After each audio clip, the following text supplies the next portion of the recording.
fils de bistrot. Fils de bistrot. Mon père est propriétaire des Trois Obus, porte de Saint-Cloud. Donc j'ai commencé derrière un comptoir.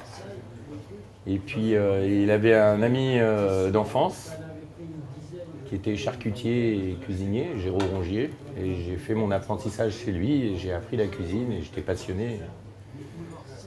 Et quand à l'époque, il tenait la cloche des Halles, je devais avoir une dizaine d'années. Mon père me mettait dans le taxi pour que j'aille jouer avec Jean-Philippe, son fils. Mon père tenait le tabac Saint-Paul. Et quand j'arrivais là-bas, je passais mon temps en cuisine avec Géraud, à le regarder faire ses rillettes, ses pâtés, à cuire ses jambons. C'est quand même quelque chose. Hein. Il cuisait le jambon et puis après, il mettait son jambon sur le comptoir, puis il faisait ses sandwichs, tous les Paris-Beurre, il les faisait comme ça.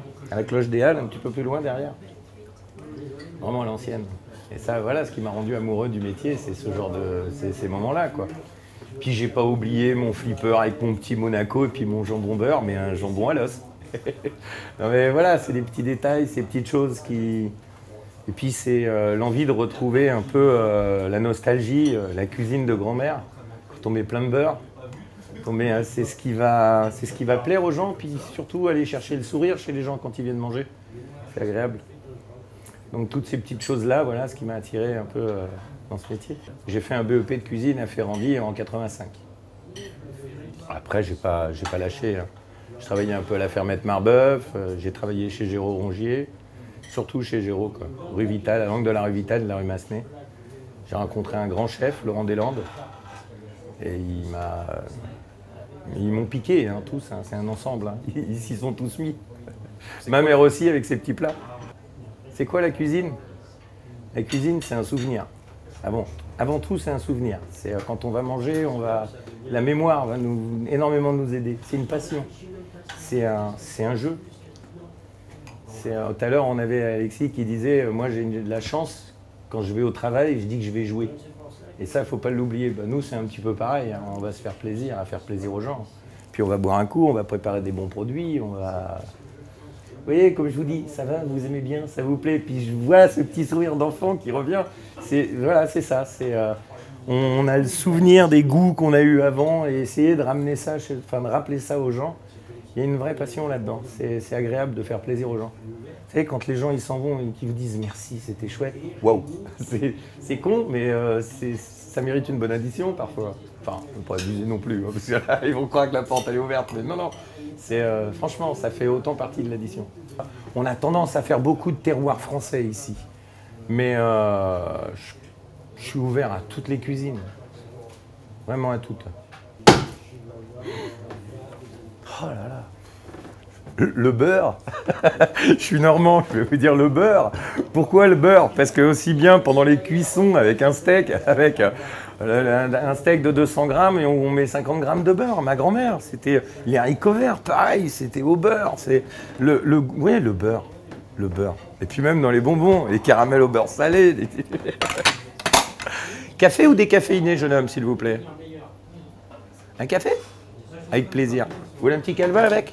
J'ai mon père qui tenait la boulangerie, juste le tabac Saint-Paul, et juste à côté, il y a une boulangerie. Et j'étais tout le temps dans la boulangerie. Et les millefeuilles, putain, j'arrêtais pas d'en manger, j'arrêtais pas de manger de millefeuilles. Donc aujourd'hui, j'ai un grand plaisir à faire mon millefeuille maison. C'est un petit détail, mais j'aime bien faire ça. Et déjà, les grandes brigades, c'est assez impressionnant. Hein. Derrière, je me suis retrouvé à la Fermette Marbeuf, donc j'ai continué dans l'esprit des grandes brigades. Mais non, Ferrandi, c'est une très belle école. Hein. C'est magnifique. Hein. Pour moi, c'est une des meilleures écoles pour apprendre. Aujourd'hui, la cuisine, ils ont tout ce qu'il faut, l'infrastructure, tout. Il y a un vrai suivi en plus. Non, c'est une très très belle école, Ferrandi. Et qui... non, franchement, moi j'ai travaillé des produits frais, c'est super sympa. Hein. En première année, vous fournissez la cantine. Donc c'est pas... faites pas un petit plat comme ça pour... Non, c'est bien fait. C'est très très bien travaillé. Et franchement, c'est une des meilleures cantines de France. Hein. Et oui, j'ai un cuisinier, un serveur qui fait avec moi juste le soir, et sinon ma femme et moi, en famille. Ah non, ma femme elle m'a suivi. C'est pas une passion, elle m'a suivi. Sa passion, c'est moi. Non, c'est beau de le croire, mais non, mais ça me bien rêver. Non, mais sa passion, c'est moi. Mais apparemment, oui, parce que franchement, on passe 12 heures par jour ensemble. Et puis quand on rentre on ferme le samedi dimanche pour l'instant. On va voir, peut-être ouvrir un petit peu, là. Dès qu'ils vont avoir fini les travaux de la rue, je pense qu'on devrait ouvrir. Mais le truc, c'est que quand on ferme le samedi dimanche, on part dans le Perche et on a les mains dans la terre. On fait de la permaculture. Et en fait, avec ma femme, du coup, on se lâche pas. On se lâche pas. Il n'y a pas de jour de repos. C'est la 2e année. Donc on est en tout début. Mais bon, alors je fournis quoi? Les courgettes, les courges et puis quelques céleris raves. Mais pour l'instant, je peux pas. C'est pas possible. Au revoir, jeune homme. Merci. Mes kiwis et mes quetchs. Tous mes kiwis. Je fais une 20aine de kilos de kiwis tous les ans. On en a eu marre de manger n'importe quoi avec ma femme. Et on a une surface et on a une grande surface dans le Perche et on s'est dit qu'il fallait qu'on en fasse quelque chose. Et sans produit, sans rien. À l'ancienne. On a ouvert les bouquins, on a regardé Internet et puis on s'est cassé le nez. Ça fait plus de 3 ans qu'on a vraiment... et puis là, cette année, on a eu une récolte sympa. Sympa, hein. C'est-à-dire que ça nous suffit pour nous à la maison, quoi. Parce qu'on est en Normandie aussi, hein, il n'y a pas de problème d'arrosage là-bas. Non, mais tout ça, il faut y penser. Hein. Cette année, j'ai planté plein de fraises. On a fait... là, j'ai planté plus de 100 pieds de fraises pour l'année prochaine. Parce que je fais toutes mes confitures. J'aime faire mes confitures. Je fais beaucoup de confitures de mûres. Ici, en général, j'ai de la confiture maison. Alors, sincèrement, c'est un plaisir avant tout. Après, je ne pense pas qu'on arrivera à fournir assez. Vous savez, je passe plus de 100 kilos de patates par semaine. Je ne pourrais pas fournir. C'est pas possible, il faut être honnête. Mais ouais, déjà, pour nous, personnellement, il y a une satisfaction. Moi, je mange que mes légumes. Personnellement, je mange que mes légumes. Donc, c'est sympa. Après, le bistrot, j'aimerais bien, mais c'est pas possible. Trop de consommation au bistrot. Le but du jeu, c'est d'abord de se faire plaisir. Et puis, ouais, non, il y a toutes mes courges et tout. J'arrive à fournir le bistrot et toutes mes courges. J'ai mon petit marchand de légumes, il est très très bien parce que moi, en fait, c'est pas un producteur, malheureusement. Mais c'est un gars qui fait ses achats à Rungis et puis on travaille vraiment main dans la main. Hein. Moi, j'aime bien. Hein. C'est des mecs super sympas. Hein. Après, mon marchand de viande, bah, ça fait... je ne sais pas combien de temps que je travaille avec lui. Mon père travaillait avec son père. Voilà. Et moi, je travaille encore avec lui. Et il va d'ailleurs... ça va devenir les boucheries premières bientôt. Et pareil, vous savez que c'est un gros nom, mais ça reste très petite boucherie quand même. Hein. Très, très familiale. Hein. Alors oui, ils grandissent. Donc petit à petit, ils vont s'industrialiser, malheureusement, quelque part. Heureusement pour eux, mais malheureusement, quelque part, on perd un peu du charme du petit boucher. Mais on a vraiment des produits de qualité, on a une très très belle viande, on fait très attention à la provenance. Et puis, franchement, ils m'amènent vraiment de la qualité. Le morceau de viande de bœuf préféré. La joue de bœuf. Ah ouais. Pourquoi pas? Parce que c'est super tendre. C'est du beurre sur un petit bourguignon, c'est un vrai bonheur. C'est tendre, ça fond dans la bouche. C'est pour changer toujours des viandes rouges. On attend toujours à ce qu'on nous dise un bon morceau de viande rouge. Et là, je dirais non, une joue de bœuf. Excusez-moi. Petit opportun, bonjour. Les heures, les humeurs des gens et des vôtres. Parce qu'il faut pallier les deux. Puis il faut toujours... les gens, ils viennent là pour être bien reçus. Il faut être d'humeur plus ou moins égale toute la journée. Puis non, il y a beaucoup d'heures. Hein. Après, quand on aime... Il y a quelques ingratitudes, c'est un métier de servitude quand même. Hein. Donc on va nettoyer les toilettes, hein. C'est pas toujours très agréable. Hein. On est là pour essuyer un peu derrière les gens, hein. C'est notre métier. Après, il y a une façon de le faire. On peut essuyer avec le sourire. On peut toujours faire la gueule, ça peut toujours mal se passer. Après, on peut relativiser et puis tirer du bon de tout, c'est facile de se prendre la tête parce qu'on a les toilettes à faire.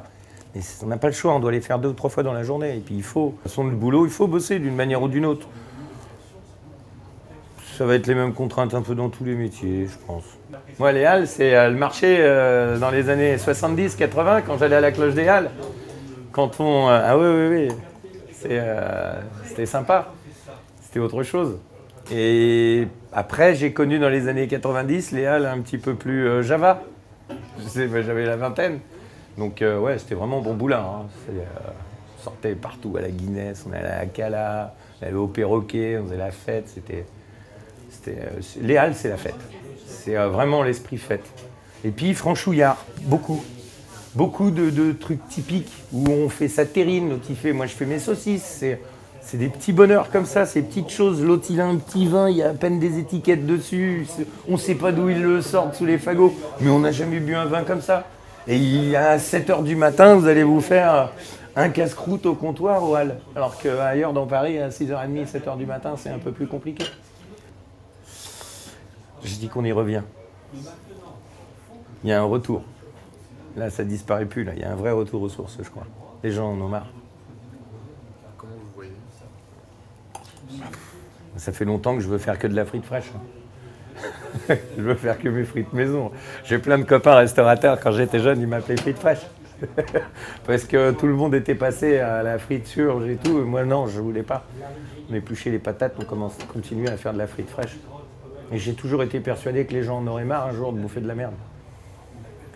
En plus, à l'heure d'Internet, tout s'ouvre, tout le monde va savoir tout sur tout. Donc on va savoir ce qu'il y a dans nos assiettes. Il serait temps. Des petits bistrots comme ça, il y en a de moins en moins, ouais. Moi, ça va revenir, moi j'y crois. Je suis persuadé que ça va revenir. C'est pas possible. Les gens ont besoin, là, on retourne sur le veggie, le bio, tout le monde. C'en est même un peu trop. Il ne faut pas non plus tomber dans les extrêmes. Mais je pense que c'est bien qu'il y ait une prise de conscience de la qualité. Non, je pense que les gens en ont marre, là. Vraiment. Ça suffit, on a marre de bouffer de la merde. C'est Le coup des poulets, là, où on leur coupe les machins, vous avez vu un peu, on voit des choses, mais c'est inimaginable. Et c'est un peu grâce à toutes ces caméras sauvages, ça nous a... Là, on voit, là, comment c'était dans quoi, là? Le mec, ils avaient planqué une caméra à l'intérieur d'un poulailler où on voyait comment ça sort. Oh là là, mais c'est pas possible. Mais avant, on ne pouvait pas faire ça, on ne savait pas. Et il y avait un non-dit un peu là-dessus. Qu'aujourd'hui, il n'y a plus, il y a toutes les images qui sont là pour nous aider justement à bien réagir. Voilà. Pas à tomber dans les extrêmes non plus, mais à bien réagir. Je pense que si, c'est à nous, consommateurs, avant tout, de faire attention. Passez un BEP, CAP de cuisine, faites-vous un petit diplôme. Juste pour respecter le métier, vous voyez ce que je veux dire? Par rapport aux boulangers qui exigent, eux, un BEP de boulangerie ou un CAP, juste pour respecter un peu le métier. Et puis, ceux qui ont fait les études pour faire ça, faites-vous au moins un petit BEP, vous avez le niveau d'études, donc ça ne va pas vous prendre beaucoup de temps. Mais ne serait-ce que les petits détails que ça va vous apprendre au niveau hygiène, au niveau fabrication, au niveau... Ça, vous ne l'apprenez pas dans les grandes écoles. Et ça pourra leur faire que du bien de toute façon. Mais ouais, pourquoi pas, moi je suis ouvert. Hein. Plus il y a de fous, plus on rit. Et puis c'est de la bouffe, donc c'est culinaire. Il n'y a pas de raison. Les goûts sont propres à chacun et il n'y a pas de raison qu'il n'y ait pas un mec qui ait fait des grandes études et qui ne devienne pas un jour un grand chef. Parce que le mec, il a le bon goût. Donc ça n'a rien à voir avec les études, moi je dis. C'est une passion de toute façon. Il y a plus de passionnés en France que n'importe où ailleurs, je pense. Puis on a quand même des belles bases. Hein. On a l'Escoffier qui est magnifique. Grédoire et Sommier, avec des crèmes anglaises, avec 18 jaunes d'œufs. On a des trucs de dingue. Mais c'est une cuisine très très riche. Et non, c'est la magie de la cuisine française, je dirais, sa richesse. Tous ces produits gras, ces œufs, ces crèmes, ces laits, ce beurre, tout ça. Puis la passion, beaucoup de passion. Je ne pourrais jamais bouffer un cochon que j'ai élevé. Voilà, si ça peut vous répondre. Une poule que j'élève, je ne pourrais jamais la manger. Ah ouais, c'est pas possible. Vous allez manger votre chat, vous? Non. Non, j'ai pas bon. De temps en temps, je fais un petit peu de jambon. De temps en temps, ouais, non, c'est un vrai régal. Hein. De temps en temps, je fais un peu de jambon, mais pas trop. Si, c'est bon. Ah, merci beaucoup. Bah, merci. Il a les mouches qui patinent dans le verre. On met un petit peu. Merci. C'est Justine. C'est la famille Petite Goutte. Justine Petite Goutte. Et tiens, donne le verre, il y a Corinne. On va mettre Corinne Petite Goutte. Et puis il y a Humphrey. Humphrey bien une petite goutte. Ouais, santé messieurs. La Corée.